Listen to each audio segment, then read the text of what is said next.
after election poll result, nobody asked about the EVM reliability, but now all opposition parties jump into this after the debate between Rajiv Chandrasekhar and Anil Musk. How do you see this? The Congress party and the rest of the opposition parties have now come to a realization that despite whatever they think, the Bharatiya Janata Party and the NDA will be in the government for the next 5 years also. And they are now coming to a realization that the next 5 years also they will be in the opposition. They haven't come to terms with that. Now they are creating excuses. We all need to remember that in 2004 and 2009, when the UPA governments came also, EVMs were there. A lot of state elections in the middle, the Congress party had won, EVMs were used. They didn't have any problem with EVMs then.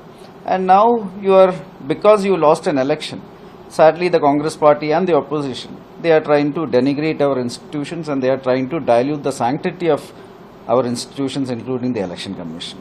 The conversation with Elon Musk and some of our partymen, it was on a completely different context. They were talking about the American EVMs, the electronic machines, which are actually not standalone machines like in India. They can be connected to a grid, they can be connected to a network.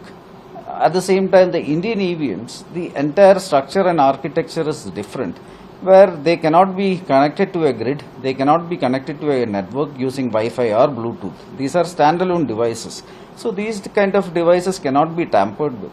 In the last many years, hundreds of experts have checked it out and they have verified it. The Supreme Court also have done a study and finally they have given a verdict.